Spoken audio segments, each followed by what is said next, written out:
Meu amigo, vamos conversar um pouco a respeito da percepção do empresariado brasileiro a respeito da economia, do andar da carruagem, como as coisas estão, como elas vão ficar, quais são as perspectivas, as expectativas para 2025 e para os anos subsequentes, por que não? E como era de se esperar, o cenário é desafiador, repleto de incertezas econômicas. É claro, estamos falando do Brasil. Quando é que não temos incertezas? Quando é que o cenário não é desfavorável para o empreendedor brasileiro?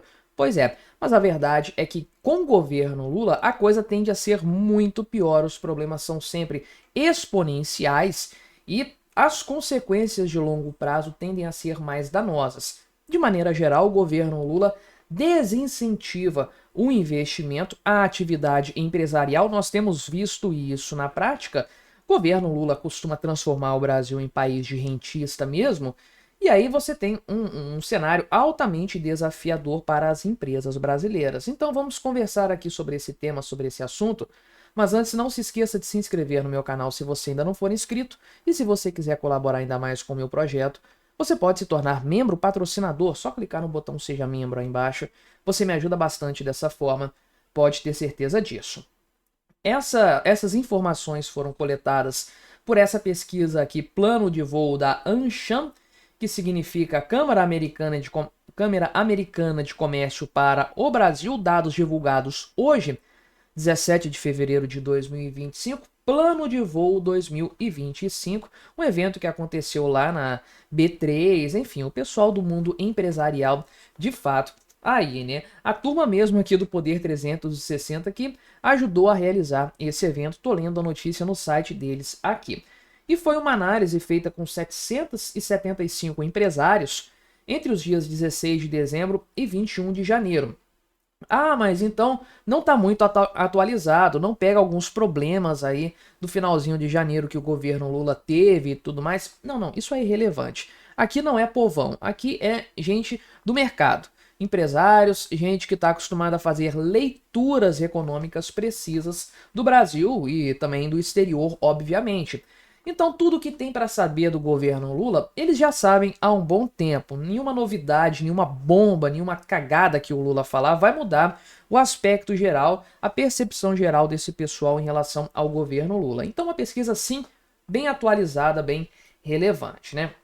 E aí, de acordo com a percepção apurada pelo pessoal do Poder 360, 72% dos empresários acreditam que o maior desafio para o crescimento dos negócios hoje no Brasil para 2025 são as incertezas do cenário econômico, sendo que o grande risco aqui para a maior parte deles, 77% dos entrevistados, são as taxas de juros elevadas, né? Então, lembrando que aqui não vai dar 100% o somatório dos itens, porque cada entrevistado pode citar mais de um fator. Isso aí, o percentual é quantos dos empresários citaram aquele fator específico dentre todos que poderiam ser citados, né? Então veja que crescimentos pujantes só são esperados aqui por 36% dos empresários, que não é um número muito baixo não, é até um número até interessante, mas está longe de ser a maioria, né? Muito pelo contrário. Tem alguns aqui, inclusive, que acreditam que a receita vai cair, o que é bastante preocupante. Lembre, são empresários brasileiros no fim das contas, e o brasileiro é naturalmente muito otimista. Então, é triste não ver esse otimismo refletido nos números, porque pode demonstrar uma percepção bastante pessimista da economia brasileira, o que não seria nada sem razão, eu diria. Não sou empresário, mas faço essa leitura, faço essa análise. E aí, dentre os principais desafios para o crescimento de empresas em 2025 no Brasil, a maior parte incertezas do cenário econômico. 72% não poderia ser diferente. É aquilo que realmente mais pega aqui no Brasil para fazer com que para permitir o país decolar, coisa que nunca aconteceu em momento nenhum da história do Brasil. Só que não apenas isso, olha só, 45% dos entrevistados apontam como principal desafio as incertezas no cenário político e 36 falam da insegurança jurídica e regulatória, que é uma praga no Brasil, uma praga terrível que espanta investidores. Isso aqui é um manicômio tributário, um manicômio jurídico, burocrático, que ninguém entende nada, ninguém sabe o que tem que fazer para cumprir a lei. Cumprir a lei parece não ser suficiente, você sempre está errado, você sempre é multado, você sempre é fiscalizado, e a justiça brasileira vive mudando entendimentos, mudando coisa transitada em julgado, até isso já aconteceu. Então não há a menor segurança jurídica no Brasil, né? É interessante ver essa análise aqui. 30% apontam indisponibilidade ou custo de mão de obra, né? Que é um problema típico de desemprego baixo. Isso aqui costuma acontecer mesmo, né? Agora, riscos para a economia brasileira em 2025, a maior parte aponta a taxa de juros elevada, 77%. Só que em segundo lugar, quase 2/3 dos entrevistados apontam desequilíbrio fiscal.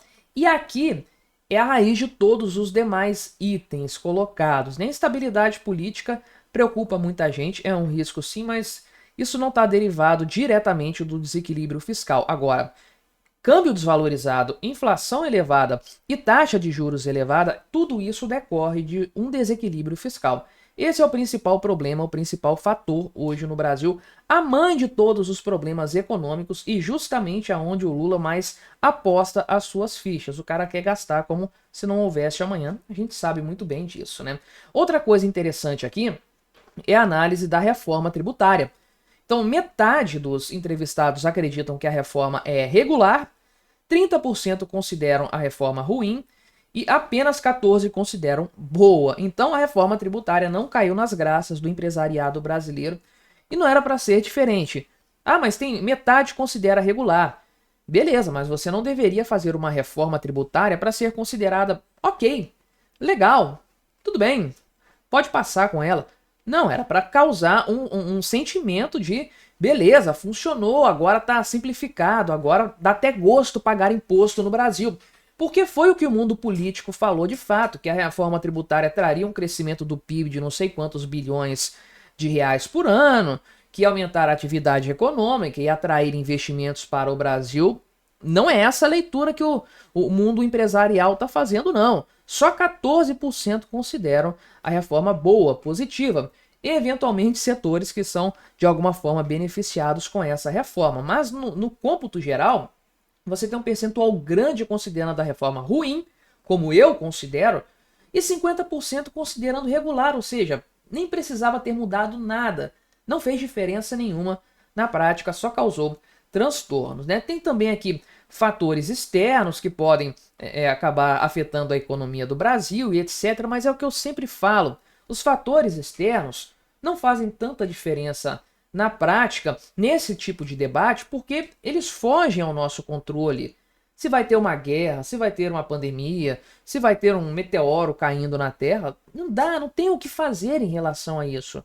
Você tem que estar preparado para esse cenário. Como? Tendo uma estrutura econômica robusta internamente, um aparato bem definido, instituições sólidas, regras claras de jogo e um ambiente favorável ao empreendimento. O Brasil não tem nada disso que eu falei, absolutamente nada. O Brasil é um país avesso ao investimento e que espanta investidores. Essa é a nossa realidade, não tem o que discutir a esse respeito. O que você tem em contrapartida? Portanto, em decorrência disso aí, um cenário totalmente desfavorável para as empresas, para os empreendedores que estão bastante pessimistas com a economia brasileira e não é para menos. O futuro que nos aguarda não é nada brilhante, na verdade ele é bastante sombrio, muito preocupante. Mas me diga aí o que você achou da minha análise, colabore com o nosso debate, se inscreva no meu canal se você ainda não for inscrito e até a próxima.